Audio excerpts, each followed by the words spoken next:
Sejumlah wilayah di tanah air menutup tahun 2025 dengan duka usai rangkaian bencana hidrometeorologi menerjang Aceh, Sumatera Utara, dan Sumatera Barat. Total lebih dari 1.000 orang tewas akibat bencana banjir bandang dan longsor.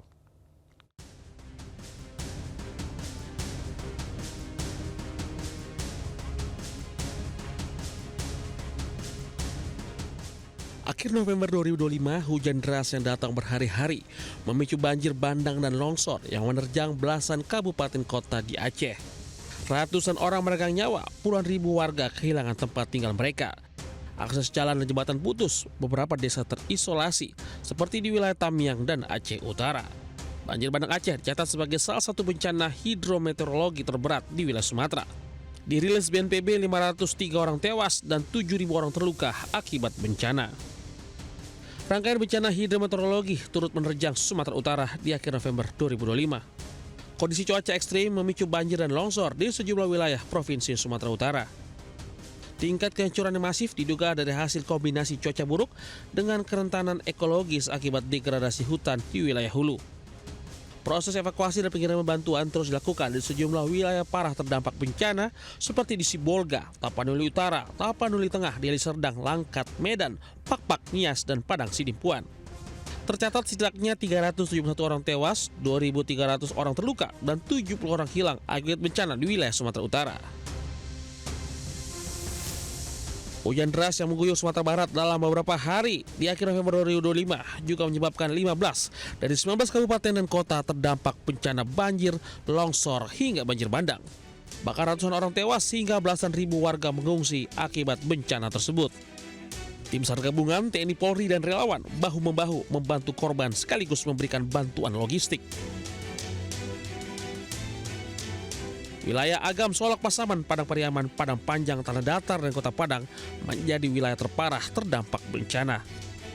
Tim Liputan iNews melaporkan.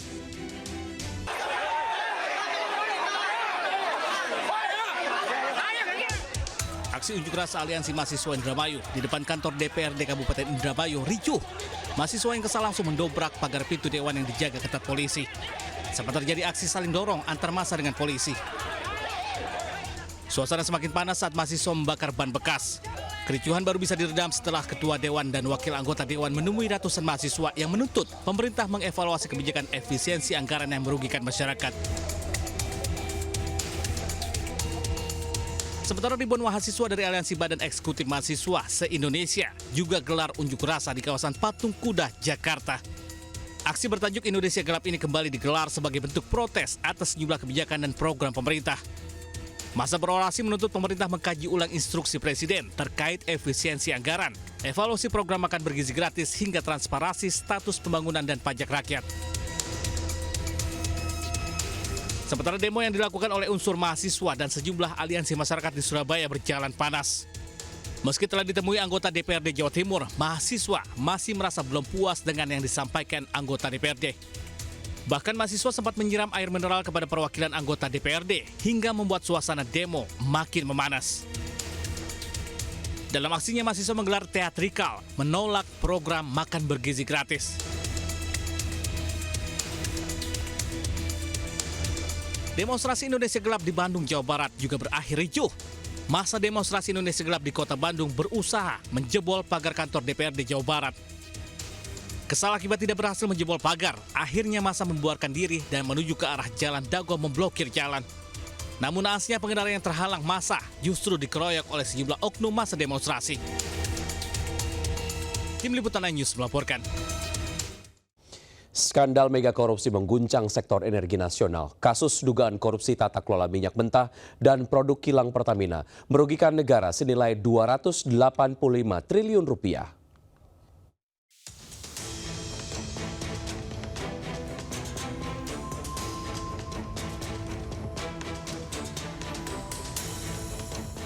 Mega korupsi tata kelola minyak mentah dan produk kilang Pertamina jadi salah satu skandal korupsi terbesar dalam sejarah Indonesia. Dugaan praktik curang ini berjalan sejak tahun 2018 hingga 2023. Penyimpangan ini diduga melibatkan permainan harga hingga proses impor yang tidak transparan hingga menyebabkan kerugian negara sangat fantastis senilai 285 triliun rupiah. Kejaksaan Agung mengungkap adanya keterlibatan para petinggi Pertamina dan pihak swasta dalam korupsi di tubuh badan usaha plat merah tersebut. Total Kejagung telah menetapkan 18 tersangka dari internal Pertamina, perusahaan rekanan, hingga pengusaha swasta. Kejagung juga membidik pengusaha Muhammad Riza Khalid, beneficial owner PT Orbit Terminal Merak.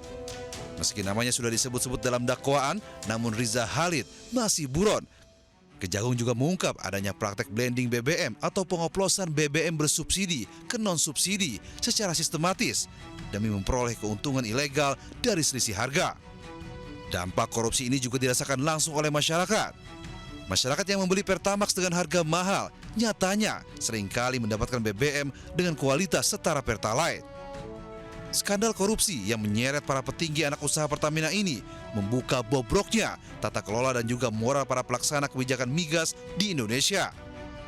Korupsi di sektor migas adalah ancaman nyata bagi kedaulatan energi tanah air.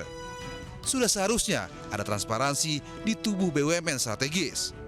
Kini publik pun menanti ketegasan aparat penegak hukum untuk mengusut tuntas skandal mega korupsi ini. Tim Liputan melaporkan.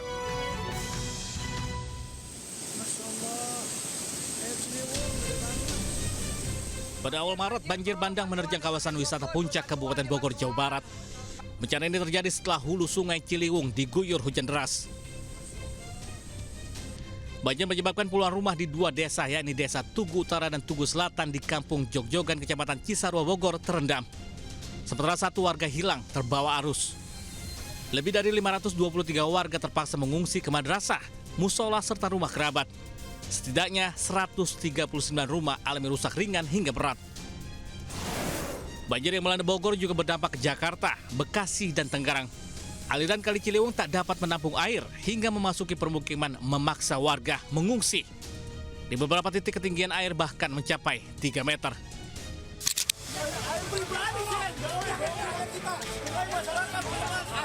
Pasca banjir, sebuah wahana tempat hiburan dibongkar paksa.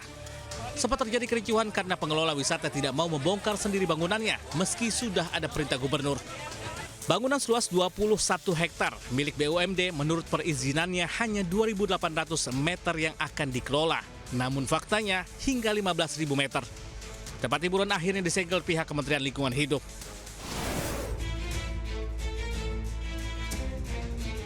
Kasus ijazah palsu Jokowi kembali mencuat pada 11 Maret 2025 setelah mantan dosen Universitas Mataram, Rismon Hasiolan Sianipar, menyampaikan analisisnya di media sosial mempertanyakan keaslian ijazah Jokowi dari Universitas Gadjah Mada. Analisis Rismon kemudian viral dan memicu polemik warganet. Pada 21 Maret, pihak UGM memberikan klarifikasi, di antaranya penggunaan font dalam dokumen akademik tidak dapat menjadi acuan pemalsuan. Pada akhir April, Presiden ke-7 RI, Joko Widodo, akhirnya resmi mengambil langkah hukum dengan membuat delik aduan atas dugaan fitnah dan pencemaran nama baik melalui media elektronik. Total ada 5 terlapor dalam kasus ini, di antaranya mantan Menpora Roy Suryo, ahli digital forensik Rismon Sianipar, Dr. Tifauziah Tiasuma, pemerhati politik Rizal Fadilah, serta seseorang berinisial K. Setelah rangkaian pemeriksaan, 8 orang akhirnya ditetapkan menjadi tersangka. 5 tersangka, pertama yakni Egy Sujana, Kurnia Tri Rohyani, Muhammad Rizal Fadilah, Rustam Effendi, dan Damai Hari Lubis. Sementara Roy Suryo, Rismon Hasiolan Sianipar, dan Tifauzi Tiasuma dikenakan pasal tambahan terkait manipulasi data digital. Meski menjadi tersangka, namun Roy Suryo CS bersama kuasa hukumnya melawan dengan mendesak Polda Metro Jaya melakukan gelar perkara khusus yang akhirnya digelar pada 15 Desember. Hingga saat itu kasus tudingan ijazah palsu Jokowi masih berada pada tahap penyidikan lanjutan di Polda Metro Jaya.